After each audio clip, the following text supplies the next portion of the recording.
Hey everyone. So, have you ever wondered about how rainbows are formed? Or maybe you thought of how do we send information long distances, like across the world? Well, that's all used with waves. Today, we're going to talk about the different types of waves, and most specifically, we're going to talk about what the electromagnetic wave spectrum is, in addition to reviewing some vocabulary that you looked at last class. So, types of waves. Electromagnetic waves are a type of wave, and we're going to be focusing a lot in this class on electromagnetic waves. They do not need a medium to travel through. Sound waves do need a medium to travel through, usually air, right?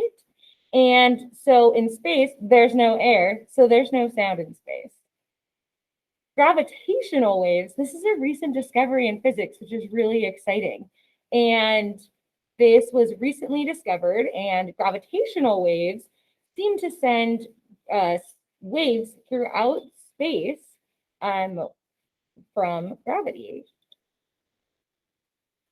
Types of more types of waves. This is a mechanical wave, and you can see here the mechanical wave formed on this harp string.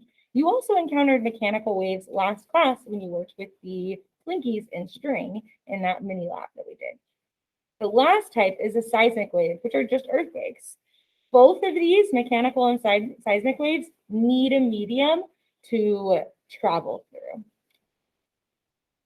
All right, so we're going to focus in on electromagnetic waves now. You've probably seen this image before in your other science classes.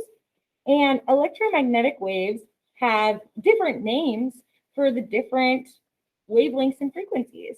So we have radio waves, microwaves, infrared, visible light, which we're most familiar with, which is like a rainbow and everything that you see, ultraviolet, X-rays, and gamma.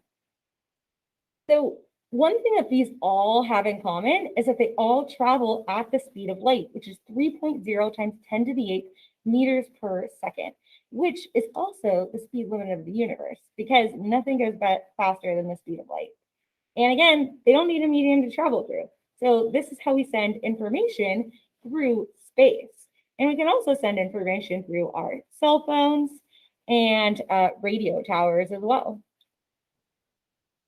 Electromagnetic waves do differ by size. We'll call it size. Nobody else really calls it size. But what it really is wavelengths and frequencies. Here on the far left, you'll see we have very large wavelengths with a bigger space between each of them. That means that we have a smaller frequency. The frequency isn't as high. Versus on this end, we have really short wavelengths, which means waves are going by more often, which is a higher frequency. More often, amplitudes going by results into more energy, which means that these are ionizing, which can be dangerous. So that's often when we think of radiation, like when we talked about in the last project as well. So technically speaking, a rainbow is a form of radiation, but it doesn't cause damage like you would expect with these gamma rays that you see towards the end here, because it doesn't have as much energy as these ones do.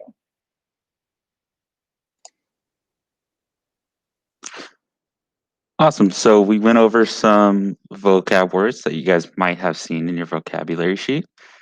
Make sure you get that done. And these are a couple that we're going to be going over. We're not going to be going over wave speed in this video, perhaps a later video, but there's amplitude, wavelength, period, and frequency. So now we're going to map those vocab words to a wave. So let's look at amplitude. You can see amplitude on the left there. It goes from the starting point to the highest point, which we'll call a crest. So that's amplitude. And you can also calculate amplitude like on the right. You take it from the end point or starting point, they're the same distance, and go to the trough or the bottom portion. And that's the amplitude. And as you can see on the right, the amplitude corresponds to the amount of energy that's carried in a wave. So let's say with sound, you can whisper and it doesn't have a lot of energy, or you can shout and it has a lot more energy. So that's one way you can think about that. And we also have wavelength. You can go from crest to calculate the wavelength, trough to calculate the wavelength. There's also a third wave, but it's a bit harder to see. You can go from the starting point and go over, skip once, back to another starting point. It's a lot easier to see it crest to crest, trough to trough. But those are three different ways that you can calculate the wavelength. Awesome. So next up is frequency, or how often.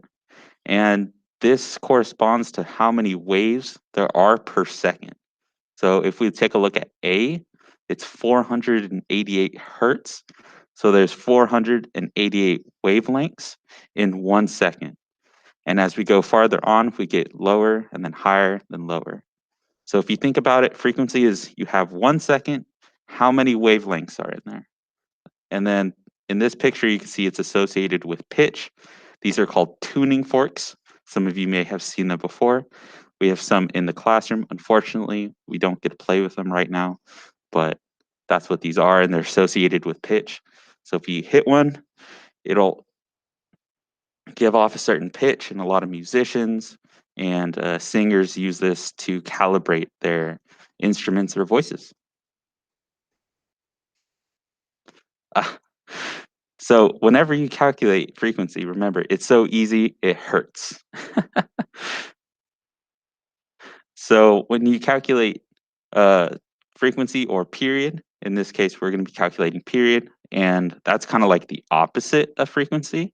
So instead of having 1 second and how many waves, we're looking at one wave and how many seconds it takes to complete that. So that's a good way of keeping it in your head. And if you think about it, they're kind of inverse. So one wave period, or T, as you can see, that's how we denote it in physics. It's 1/f. So period is seconds per wave, and then frequency is waves per second.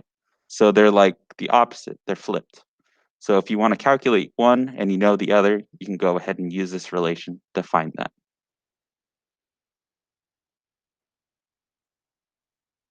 And that is all.